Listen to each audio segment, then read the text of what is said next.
New Thought Media Network. We are a global broadcast network of positive music, media, and entertainment, inspiring humanity's evolution along the journey of enlightenment and creating a world of love, peace, empowerment, and prosperity for all. New Thought Media Network. Positively inspiring.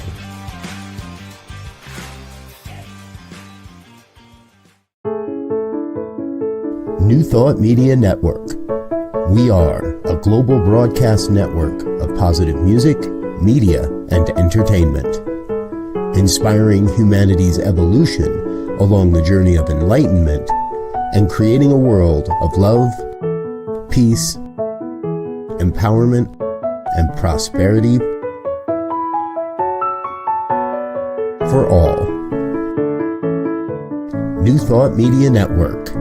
Positively inspiring. New Thought Media Network is excited to present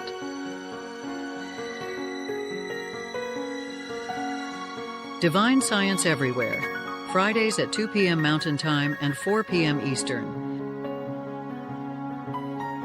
Come explore a modern experience of divine science.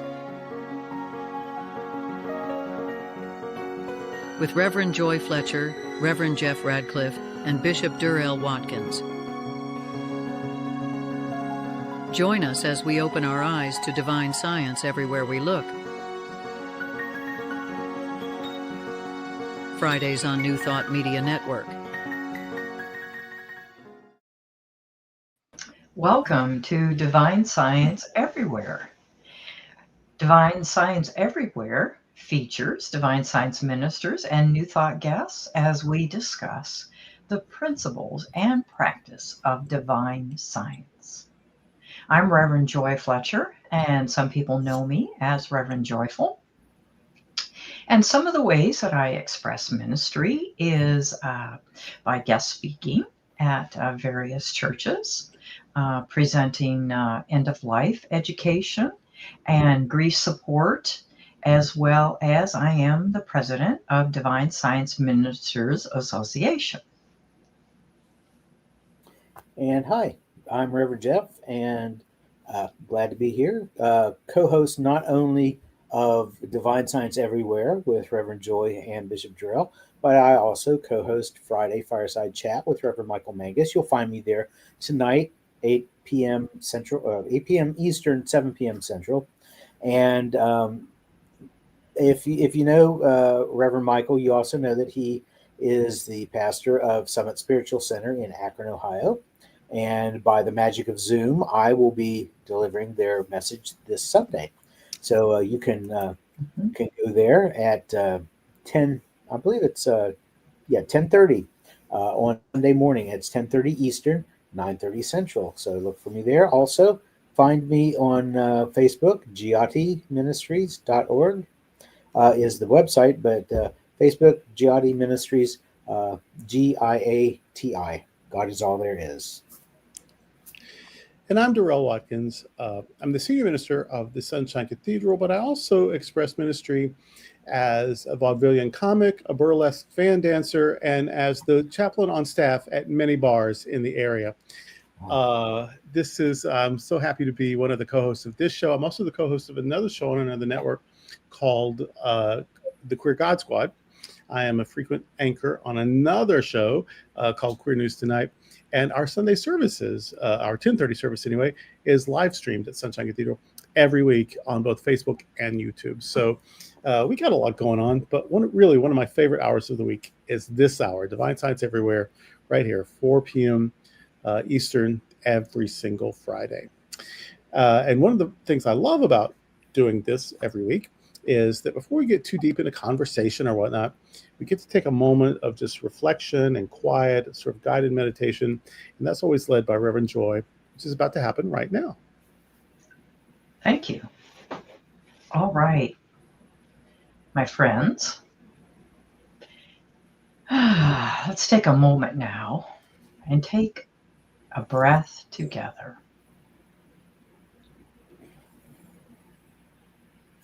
And gently exhale.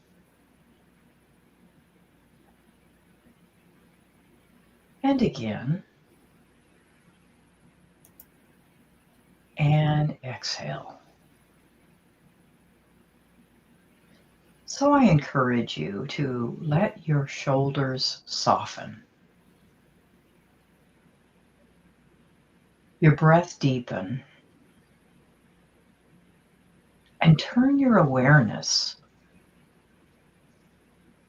inward to the presence that is always there. In fact, that presence isn't just within us, it's around us, above us, below us, behind and front, within everything. Omnipresence. The omnipresence that is divine, which is love, which is life, which is wisdom.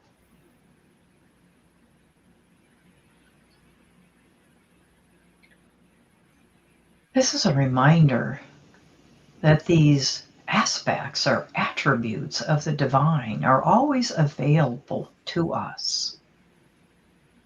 And we have the ability to focus on that, on those attributes,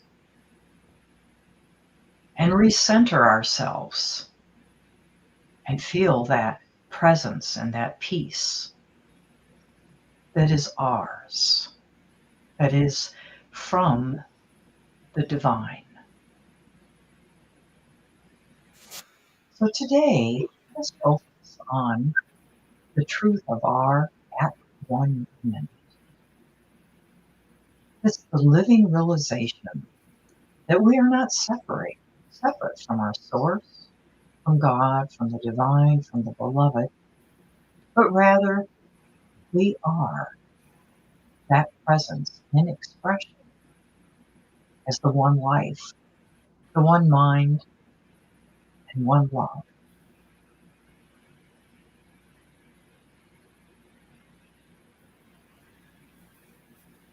This is the core of divine science teaching, the omnipresence that is all good, that is perfect life, perfect love, and perfect substance.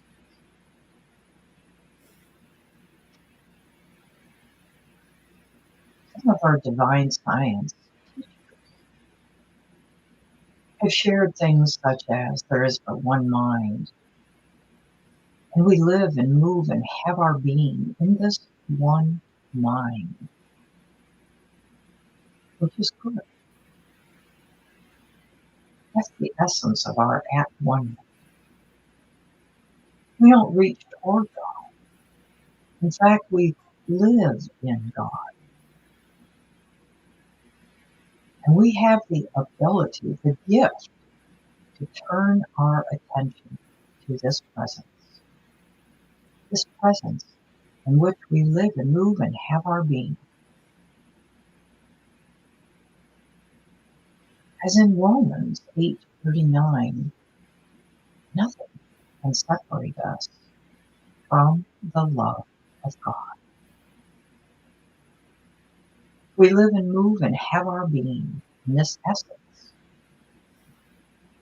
not something that we have to strive for, but rather to recognize and affirm and allow ourselves to experience this. Sometimes we are tempted by the circumstances in our lives, by other personalities, sometimes our own personality, to forget that we live and move and have our being in this presence, this omnipresence, which is absolute good. We have the ability to consciously remember our at one-ness with the source, with this truth. Nothing that is God, the attributes, are far away from us. And yet, It feels like it sometimes in our own mind and in our own circumstances. Instead, let us choose to stay when we serve. Serve the higher vibration, the higher awareness, the higher realization of our at one with our source, divine love, divine love. And if this be true for us, as it is, it's also true for everyone and everything in our lives. And sometimes that too is difficult to remember. But we have the ability with every single thought, every single breath, to begin again and claim our at one minute with our source of love, source of peace, source of light, source of connection, source of peace and harmony. Our circumstances may appear to be the same, but we are ever expanding into our awareness of God, the good, omnipresent.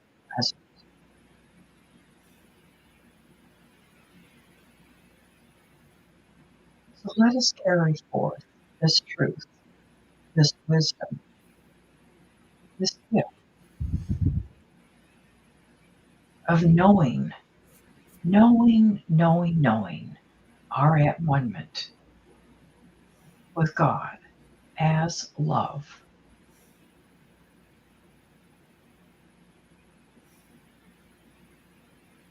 So today, let us express gratitude for all of the opportunities that present themselves that help us to remember who and what we are. The divine expressing through us, as us, and for us, and for one another. Thank you. And so it is, and so it is. Nice. Thank you, Reverend Joy. We have got some interesting discussion coming up, some important discussion. We've been talking, last week we talked about some doctrines, or at least divine science interpretation of Christian doctrines. Last week we did 3, and we're going to do 3 more today. But first, got a little business to do. So we want to remind you that we are Divine Science Everywhere here on the New Thought Media Network.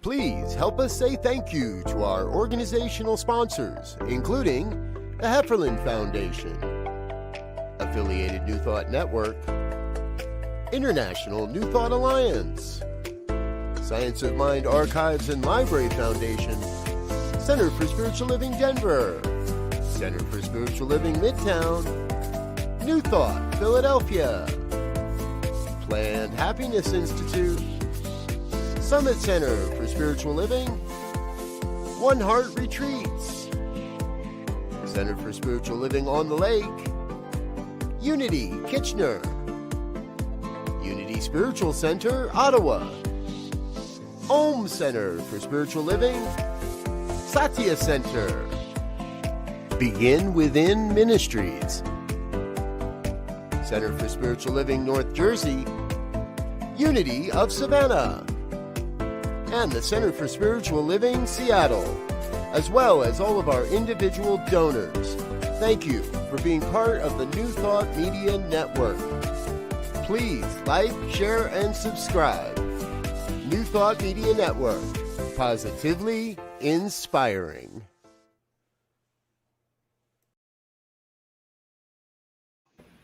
Welcome back. Well, today, one of the topics of conversation is at one-ment, Now, some of you might know this term in a traditional Christian theological way. And that approach refers to the process by which humanity is reconciled in God and restoring a relationship that's been damaged by sin. Now, this is rooted in the belief that separation exists between God and humanity, and somehow that separation must be repaired. But we in New Thought see that differently. We look at that word, atonement, as at one meant. And traditional atonement is like solving the separation, and divine science or New Thought at one meant talks about that the separation is actually an illusion. Unity already exists. And it is a gift for us to remember that, to know that we are already at one with our source or God. There's no need to repair a rupture, a relationship. It was never broken. We just created that separation in our own mind, getting caught up in day-to-day things, personality disagreements, maybe look at our bank account or our body, and we think that we need to appease to some guy in the sky that's sitting on a throne judging us. Yeah. But that's not the way we think about that. Mm-hmm. That God is not a man sitting up there judging you any more than he or she or it is Santa Claus.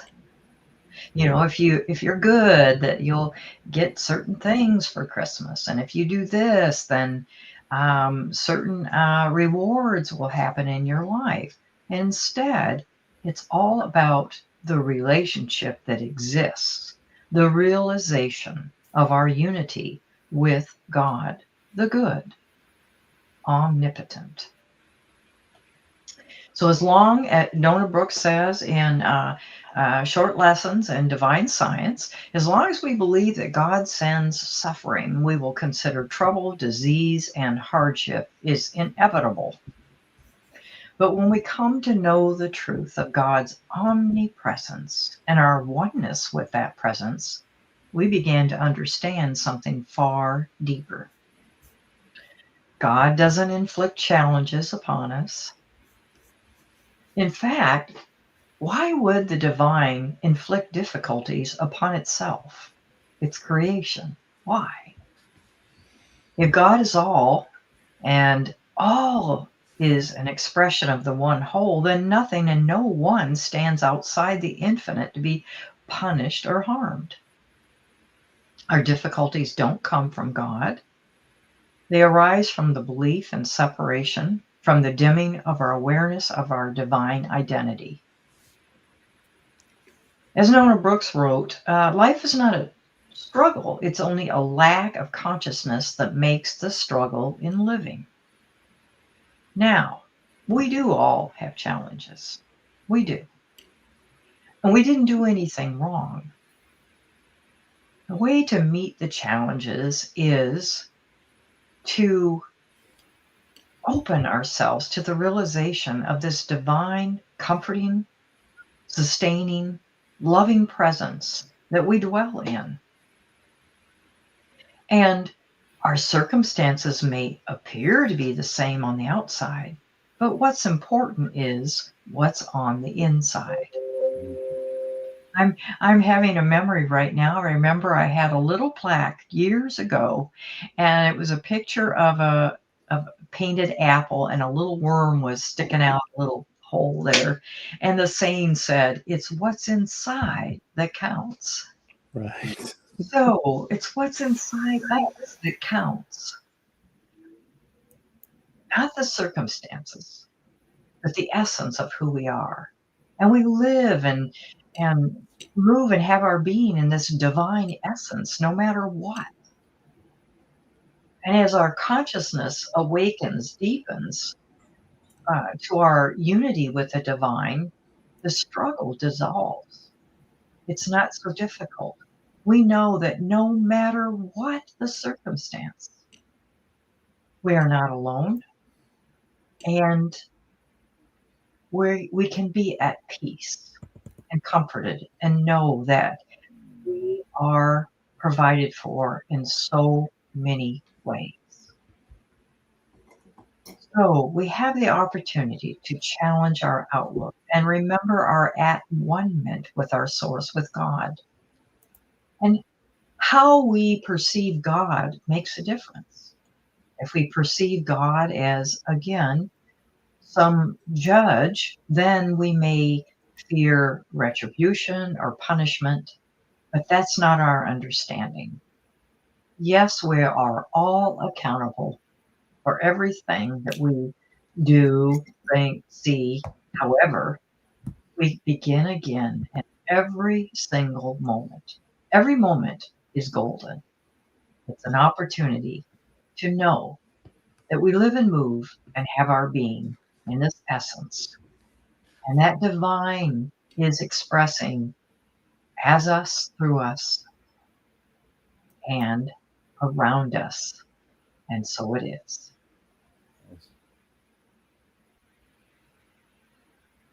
What do you want? Feedback? Or what is this? Like Divine Science Everywhere show? Yeah, what is it? What is it? Chat show? What do you want? Some conversation? This is no, I love that. I think that I don't think it sets us apart from the intention, but I do think it sets us apart from the common interpretation that we are talking about at one. We're not trying to bridge a gap. We're trying to wake up to the truth that there is no gap.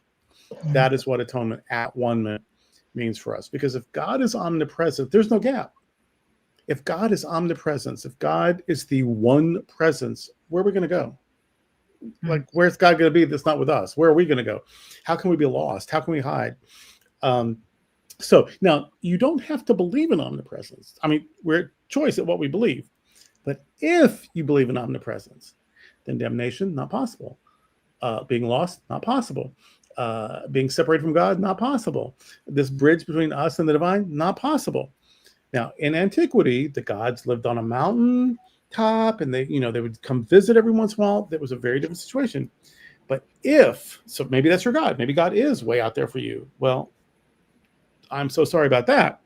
But if you say God is omnipresent and omniscient and omnipotent, if God is omnipresence, if God is everywhere fully, evenly present, then there's nowhere else to be. There's nowhere else to be but in God, of God, an expression of God.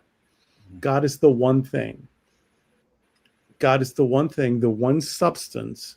And from this universal and eternal Plato is made every single thing. People, animals, trees, birds, everything. Even like the desk I'm sitting at is made from trees. And that tree, of course, is part of the one all. And that one all we call God. So we could call it mind or spirit or, whatever. The words we make them up. But if God is omnipresence, then there's just nothing else. And so atonement is the realization of at-one-ment, that there's just one thing. And if I am at all, then I am that I am. That I am, that we're talking about, it's God. I am that very I am, because there's nothing else. And that's not about being arrogant. That's not about being, puffing up your ego. That's just reminding ourselves that I am part of everything. So ultimately, I'm safe. No matter what's going on, this experience is going to end, but that's not the end of me, because I am part of the endless. I am part of the forever. I'll look different. And that shouldn't be scary, because I look different than I did 10 years ago. I think differently than I did 20 years ago. Once upon a time, I was 24 inches tall. And now I'm 6 feet tall. Like, that's a big change. Once upon a time, I had brown hair with red highlights. That's not me anymore. So there's always, once upon a time, I weighed 155 pounds. That's not me anymore. So there's a new expression, even in this experience of life. So, of course, there's new experiences beyond. That just makes sense to me. So there's this one thing, it expresses differently. The expressions evolve, change, but it's all part of one thing. I still feel like me, even though I'm not a baby anymore, even though I'm not skinny anymore, even though I don't have brown hair anymore, I still am me. And the me that I think I am is basically a construct, but it is a manifestation. It is an expression of the one all. And I see no reason why that should ever end.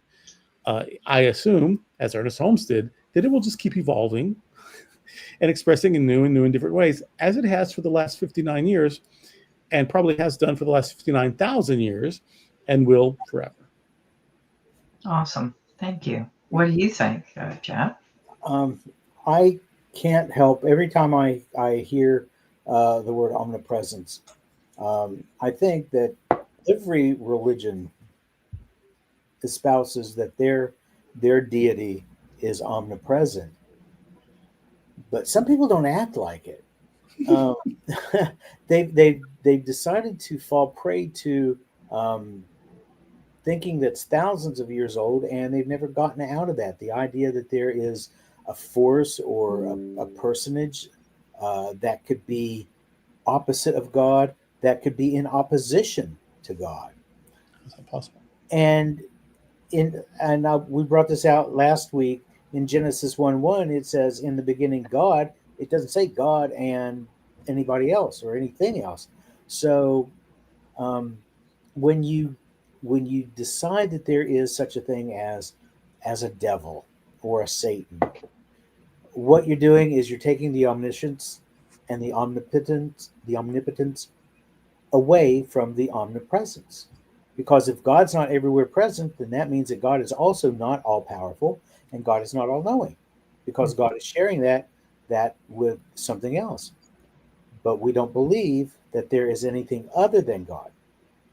And because of that, whenever somebody tells us that we're going to go to hell for believing something, or not towing their line, we don't give it too much thought, because we don't accept that. And even if there was such a place as hell, we look at it more as a mental construct. It's our ideas. It's how we express. Even if there was a hell, Scripture says that even God's even there. God's there no matter what. So you got to pick and choose your battles.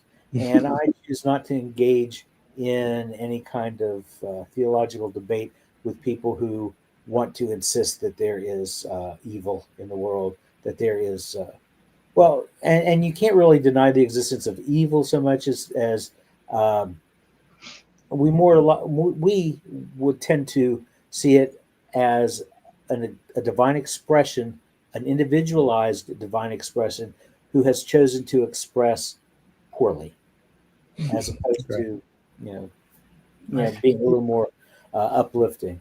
So And I have my moments too that I don't express, of course, my innate divinity either. Or you misexpress, like Obi-Wan Kenobi and Darth Vader both understand and use the Force, but Darth Vader uses it negatively and harmfully.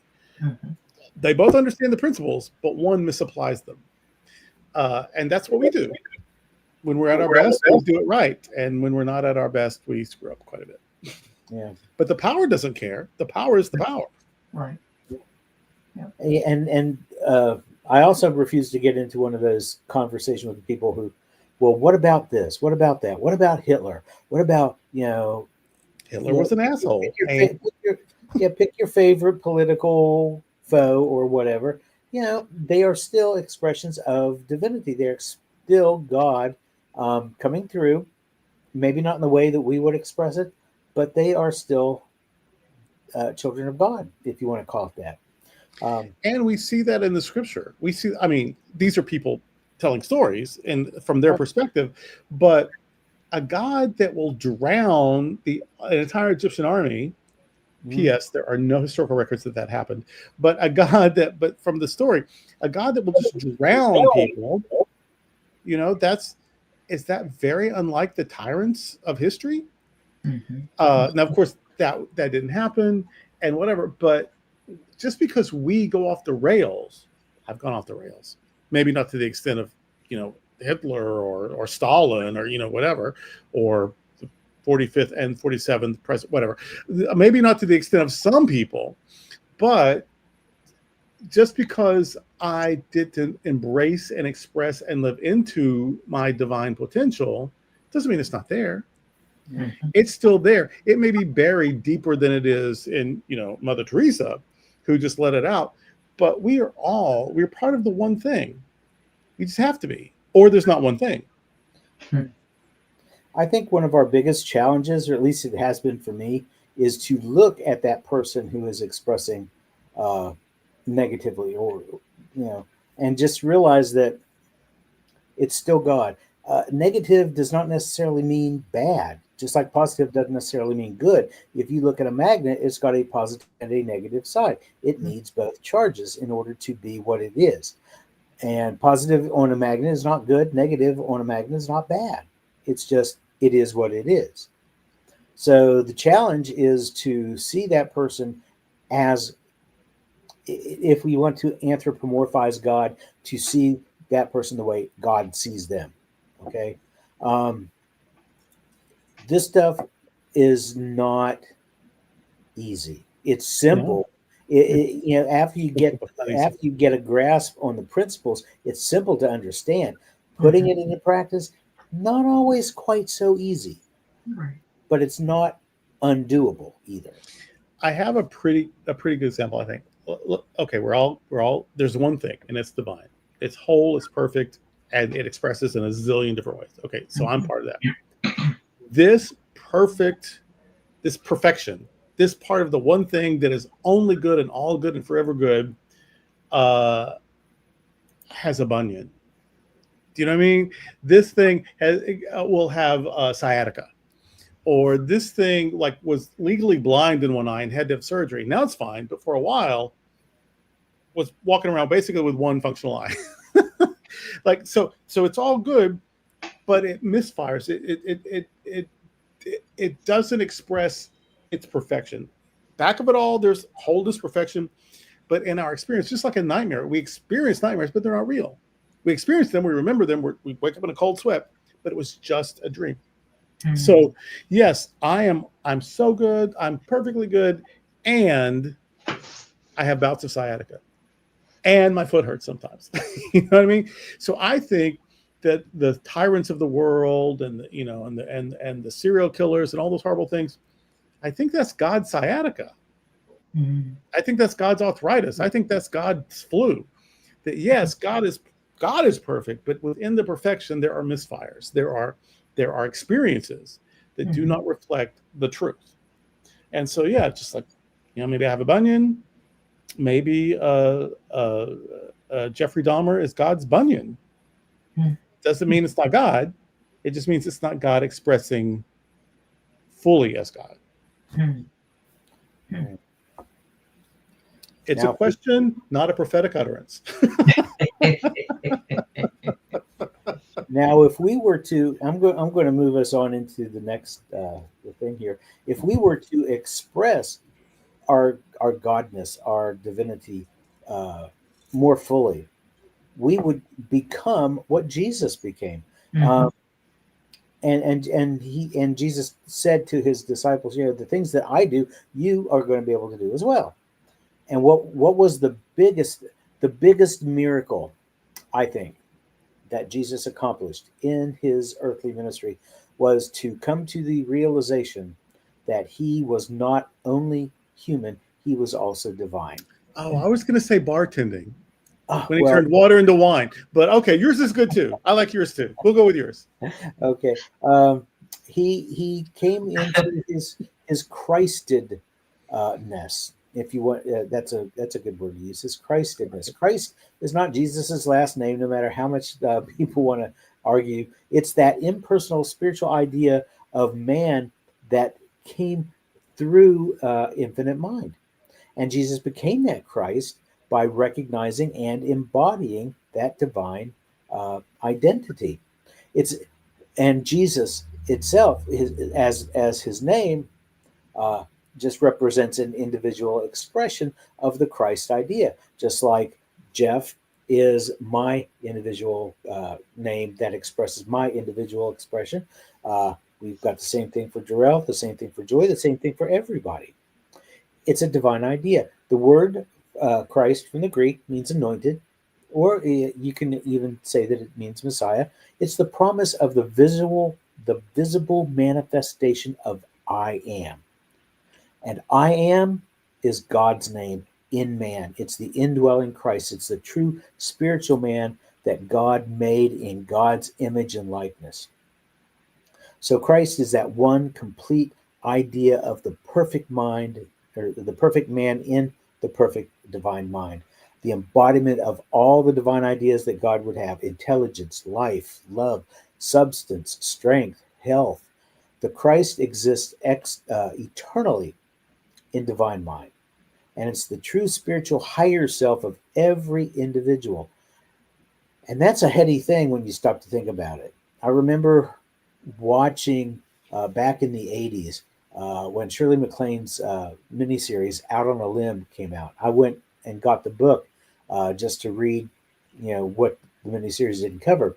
But there's a scene where she's standing on the beach with a friend of hers, and they've got their arms out, and he's telling her, just say, I am God. I am God. And for a time, that was very shocking to me, and I think it shocked a lot of people here in the United States. I'm not sure how it was received in other countries, because we were taught that there was that separation between us, and we did not elevate ourselves up to divinity. They had that myth that demons were angels from heaven who fell because they tried to, equate themselves with God. Mm-hmm. And even Paul, when he was talking about Jesus, he said, let the mind be in you that was in Christ Jesus, because he didn't think it was robbing God to put himself equal to God, because we are equal to God. We are not the whole of God. We are just that essence of God. But what God is, we are. And so we are able to say, I am God. We are the I am. And when we are able to comfortably embrace that and say that about ourselves, that Christ nature that has been inside waiting to appear, it shows up. This is not a one and done thing, by the way. Yeah, we have to continually unify ourselves with the highest of our thoughts and words. We have to continually remember, I am. Yeah. One of my favorite mantras whenever I'm meditating is, God is, I am. Nice. Yeah, I like that. In my prayer class, I teach various formulas. And of course, the 6th step includes denial, but the 5 step doesn't do denial. And it's more like the science of mind 5-step treatment. And a model of that is, God is, I am, it's all good, hot damn, peace out. That's the prayer. That's the 5-step. God is, I am, it's all good, hot damn, peace out. And I had a friend who took the class, and when she went in, she had polyps, and they were, wonky or whatever, and they had to be removed or whatever. And she said that was the prayer she went into surgery with. She went in completely fearless, and of course, it all turned out all right. But that was actually her prayer. God is, I am, it's all good, hot damn, peace out. Yeah. And that's God is, I am what God is. I am the wave is not the entire ocean, but the wave is nothing but ocean. Do you know what I mean? And exactly. That's us. That's us. Yeah. I came to discover a few days ago a metaphysician I'd never heard of before called, his name was Thomas Parker Boyd. I don't know. Yes, he was Episcopalian. Yes, you had talked about him before. And so I did a little bit more research on it. He founded the Society of the Healing Christ, which used psychology to help bring about physical healing. But he, one of the things that he said was, I am because God is. Mm-hmm. Mm-hmm. Nice, nice. And I really appreciate that Jesus, our master teacher, modeled the divinity as well as his humanity. Yet he, according to scriptures, he had moments too where he was frustrated, angry at different people, and stood up for other people that were disenfranchised in society, those that had past that or their lifestyle. It didn't matter. He was their advocate and he expressed that divine and saw them as they really were, not their circumstance, but he recognized their divinity as well. He didn't have a special power that we don't have. He was more practiced, I guess, and expressing it. And he just realized that his at one-ment with this Christ, this divinity, which we all have within ourselves. Oh, well, he had it easier to do than we do. He didn't have to put up with traffic and these a-holes cut you off and go to the store with coupons. Writing a check. Christian. He didn't have to deal with a single Christian. That made his life easier right off the bat. Very good. It's true. Well, speaking of Jesus, we grew up hearing is the Son of God. Mm-hmm. True enough, but not uniquely. We're all the children of God, right? In fact, Messiah, the anointed one, every king was anointed to be king. The prophet of God anointed the king. Every king was Messiah. Mm-hmm. And he was meant to be when they said he was the Messiah. That's why he got in trouble, because Messiahs were anointed warrior kings. So to be the anointed one is to suggest you're trying to raise an army and go independent and have your own thing apart from the empire, without the empire's approval. And that's why the charge against him is on the cross, INRI. That does not mean I'm nailed right in. That is actually the Latin Latin letters for Jesus Christ, Jesus of Nazareth, King of the Jews, INRI, INRI. And so that's the charge against him, is that he either claims to be a king, not a vassal king approved by Caesar, but he's either claiming to be a king or people are trying to make him a king and he's not telling them to quit it. In fact, he comes into Jerusalem riding on a little donkey, not a steed, not a grand steed like the Romans. He comes riding a little donkey and people are waving palms and saying, blessed is the one who comes in the name of our God. Yes. And they're giving him a hero's welcome, like a conquering hero, like a king coming back from battle who's won.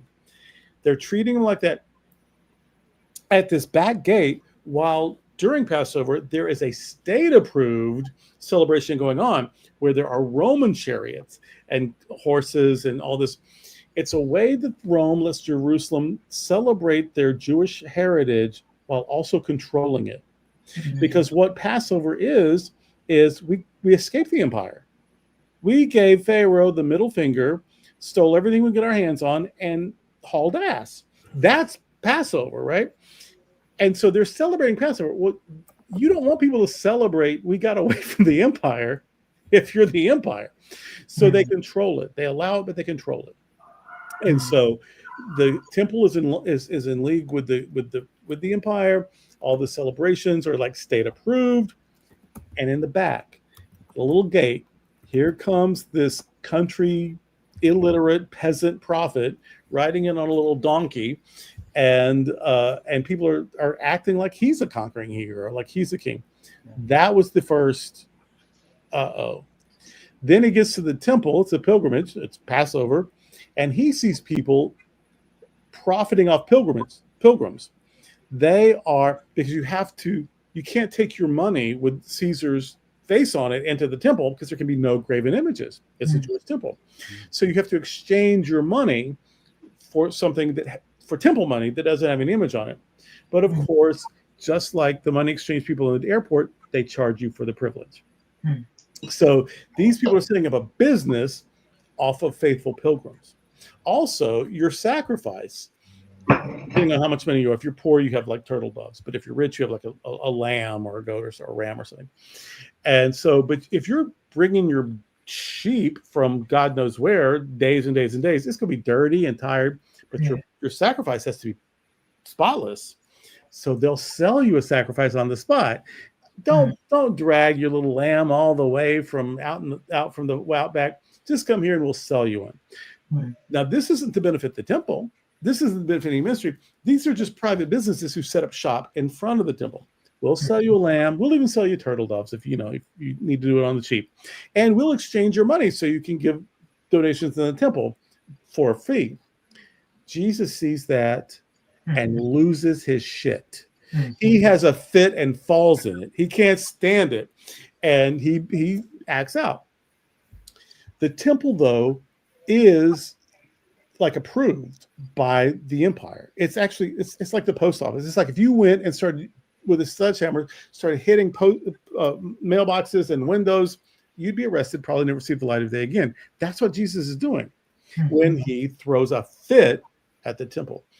And somehow the temple guards, they don't know what to do with it. They let it go. I think this is what sealed Jesus' fate.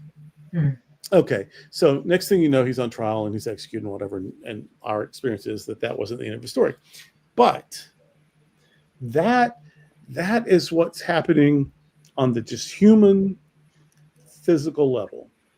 Now, what made him think he could do that? Nobody else did that. What made him think he could stand up to the Roman government? What made him think that he could stand up for people that no one had ever stood up for?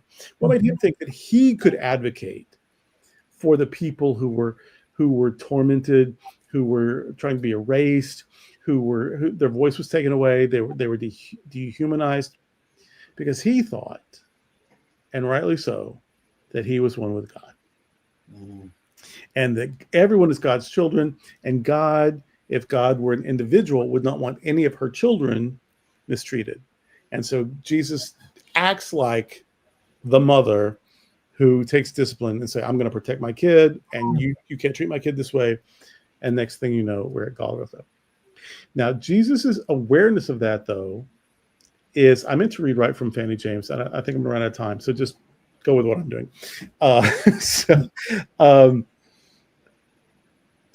In the Bible, it shows the development of this.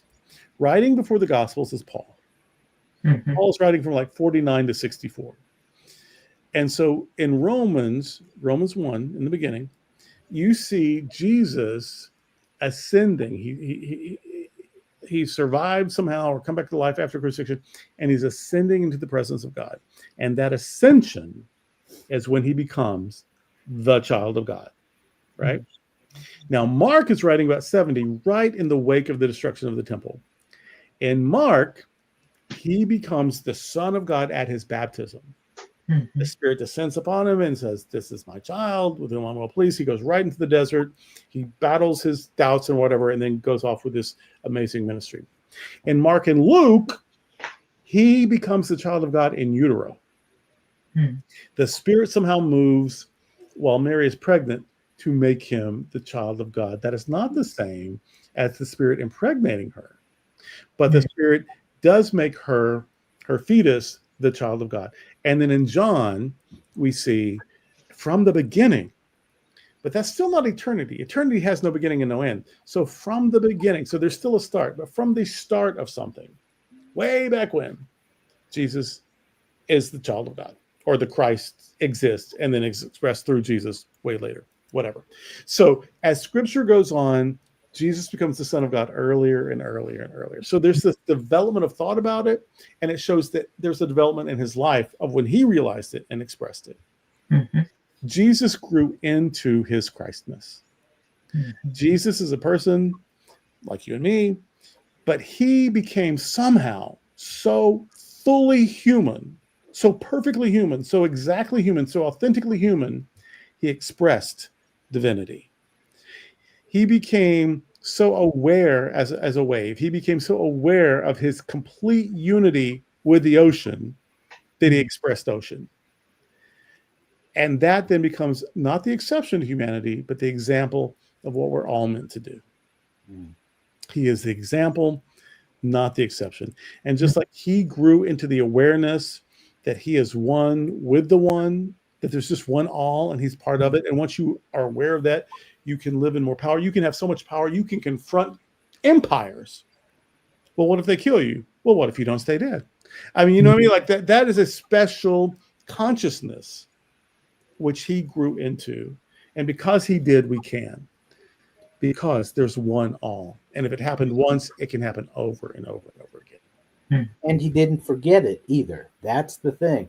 We can have tastes of what it's like to embrace our divinity. And then something will come along and will knock us out of that place, and we go back to being our human self again. But we are all progressing. Some of us quick, some of us not so quick, but we're all progressing, and we will eventually, every one of us. And I like to look at the world as God's Montessori school. We get do-overs. We get as many do-overs as it takes for us to cannot fail. Yeah, you cannot fail. And we will get to where we're headed. There's no, you can't not. I like the scripture in the Old Testament, every knee shall bow. And to me, that means that we will surrender to the essence, to who and what we are. Eventually, all of us will. That's our goal, our mission, our purpose, right, to express that. Yeah. And not literally bowing, but to surrender. Yeah. I decrease that the divine may increase. Yes. Which just means my ego fades more so that my truth can be more expressive. Yes. Yes. Yes. So that's what we teach. That's what we teach. And it's very empowering. And it's not, it's not woogie, and it's just thinking about things and thinking through it. Like, we don't stop. Some people stop because, well, this is what the church said, or the creed said, or the tradition says, or my granny said. We don't stop there. We just keep, look, I don't know if you can see behind me, but it says Divine Science Everywhere, Science, Religion, and Philosophy. Science is investigation, religion is creativity, and philosophy is questions. And so that's what we are. We investigate, and we're creative with our, with the process, and we never run out of questions. That's what divine science is. And so we're never going to be satisfied with dogma. That stops way too soon. And so we just keep going. And because of that, we discover more and more and more of the divine, not only around us, but also within us and as us. Absolutely. And I like the idea of our philosophy, our belief system looks at the divinity within everyone, not in separation, and ideally not focusing on the differences, but embracing, and knowing that each of us are on our own path. As the saying goes, we're all walking each other home. Yes. And yes, and as you mentioned, religion, religio, to bind together. I like the concept that we're all bound together, expressing ourselves, and we're here to hold each other up, to hold each other accountable, hold ourselves accountable. And the I guess the trick is to not hold ourselves and each other accountable through shame, but rather through love. Yeah. And these are very empowering and unique conversations in the world of religion. And so if this is useful to yourself or your center or your study group or whatever, please please share, please tell people about it, put the link in an email, send it to your 10 best friends or whatever. These are conversations that super need to happen, and they're happening right here.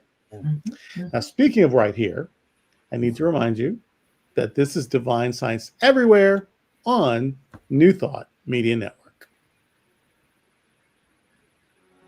New Thought Media Network is excited to present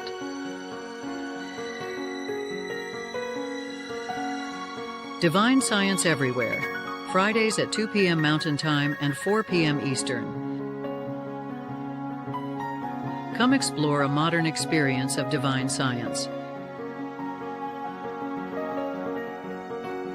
With Reverend Joy Fletcher, Reverend Jeff Radcliff, and Bishop Durrell Watkins. Join us as we open our eyes to divine science everywhere we look. Fridays on New Thought Media Network.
Welcome back. Welcome back.